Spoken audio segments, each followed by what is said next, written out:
আমার ছাদের গাছগুলোর অবস্থা একদমই খারাপ। 2 বেলা করে পানি দিলেও কোনো কাজ হচ্ছে না। মাটি শুকিয়ে যাচ্ছে আর গাছগুলো প্রায় একদম মরম অবস্থা হয়ে যাচ্ছে। পাঙ্গাস মাছ রান্না করার জন্য আমি পেঁয়াজ কষিয়ে দিয়েছিলাম আর মাছটা ভেজে নিয়েছি। তো এই পেঁয়াজটা এখন ব্রাউন হয়ে আসার পরে আমি এর ভিতরে দিয়ে দিব হাফ চা চামচ পরিমাণে রসুন বাটা। আমার আন্দাজ আছে, সেই আন্দাজে আমি দিলাম।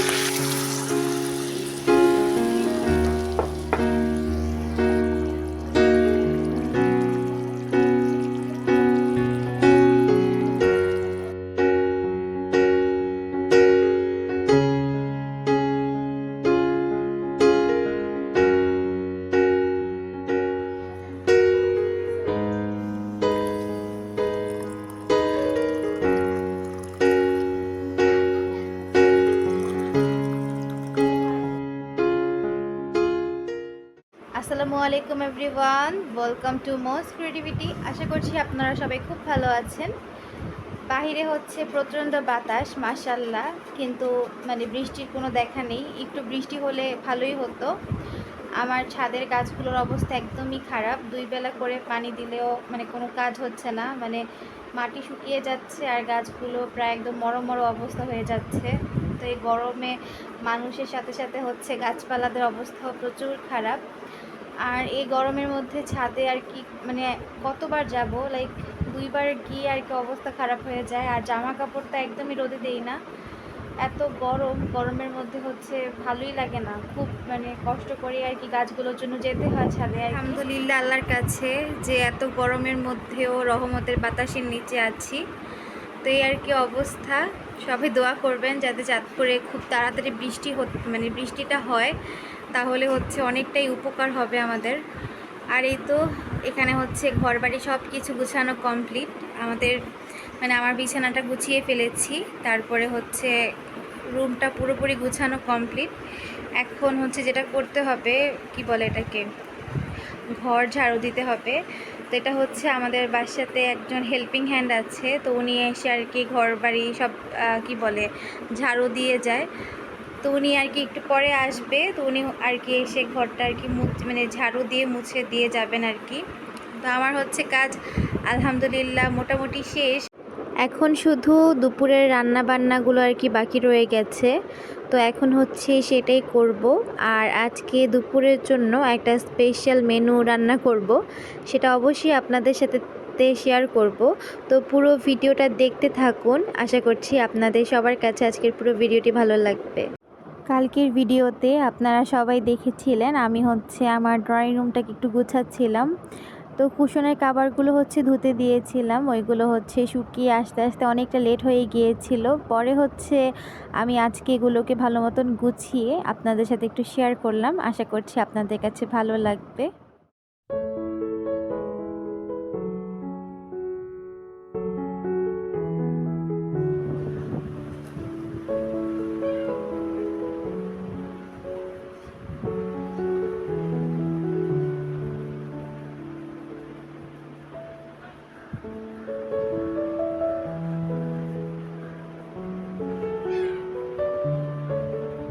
এখানে পাঙ্গাস মাছ রান্না করার জন্য আমি পেঁয়াজ কষিয়ে দিয়েছিলাম আর মাছটাও ভেজে নিয়েছি।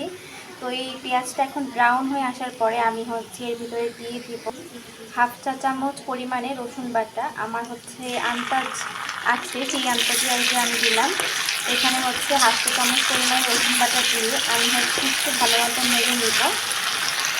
পাঙ্গাস মাছটা আমার একটু স্মেল লাগে, তো সেই কারণে আমি এভাবে আর কি রান্না করি। তো যাদের পাঙ্গাস মাছ খেতে কি স্মেল লাগে বা খেতে পছন্দ করেন না, একবার এভাবে ট্রাই করে দেখতে পারেন, আপনাদের কাছে হয়তো বা ভালোও লাগতে পারে।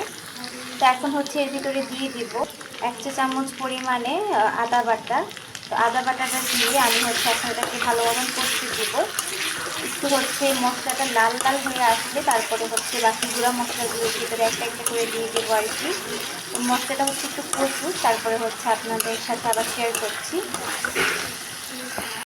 মশলাটা হচ্ছে কষে আসার পরে আমি হচ্ছে এর ভিতরে স্বাদ অনুযায়ী লবণ, হাফ চা চামচ পরিমাণে হলুদের গুঁড়া আর 1 চা চামচ পরিমাণে জিরার গুঁড়া, ভাজা জিরার গুঁড়া এখানে ব্যবহার করেছি আমি। তো দিয়ে আমি হচ্ছে ভালো মতন একটু নেড়ে নিব। তারপরে হচ্ছে আমি একটু সামান্য পরিমাণে পানি এর ভিতরে দিয়ে দিব যাতে মশলাটা একটু কষে আসে। আর এই তো এভাবেই আর কি আমি সবসময় মশলাটা কষিয়ে নিই। আপনারা সবাই জানেন মশলার হচ্ছে একটা ঝাঁঝালো ফ্লেভার আছে। তো আমি হচ্ছে এই ঝাঁঝালো ফ্লেভারটা একদমই পছন্দ করি না। আমি কেন, আমার ফ্যামিলির কেউই হচ্ছে পছন্দ করে না। তো আমার আম্মুকে আগে দেখতাম যে এভাবে আর কি মশলাটা কষিয়ে নিত, তাহলে হচ্ছে মশলার যে একটা ঝাঁঝালো ফ্লেভার আছে ওইটা আর কি লাগতো না মুখে। তো আমিও মশলাটা কষে এসেছে, এখন হলো আমি এর ভিতরে মাছগুলো দিয়ে দেব। তো মাছটা দিয়ে আমি হচ্ছে একটু কিছুক্ষণ কষাবো, তারপরে হচ্ছে আমি ঝোলের জন্য পানি দিয়ে দেব। তো এইভাবে হচ্ছে রান্না করে খাওয়ার পরে আমার কাছে হচ্ছে স্মেলটা খুবই কম লেগেছে। আর সেই একদম শেষে আমি হচ্ছে একটা জিনিস দিব, তো এখন আমি আপনাদেরকে দেখাবো না বা বলবো না, একদম রান্না শেষে দেখাচ্ছি। তো পুরো রান্নাটা দেখতে থাকুন। এটাই আসলে এই রান্নাটার মেন উপকরণ আর কি।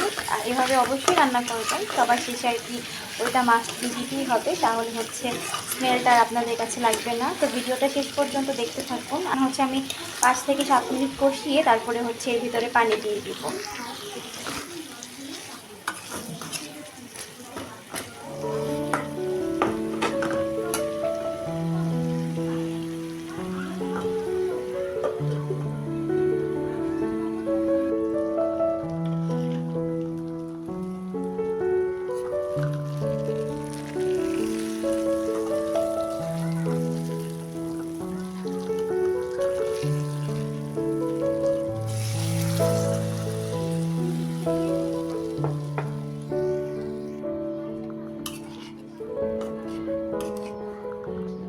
মাছটা হচ্ছে ভালো মতন কষে আসার পরে আমি এর ভিতরে পর্যাপ্ত পরিমাণে ঝোল দিয়ে দিয়েছি।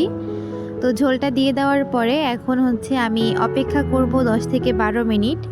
এই ঝোলটা হচ্ছে একদম মাখো মাখো টাইপের হয়ে আসলে আমি হচ্ছে এর ভিতরে কি বলে লেবু পাতা দিয়ে দিব। আসলে এটাই হচ্ছে এই মানে রেসিপিটার মূল উপকরণ।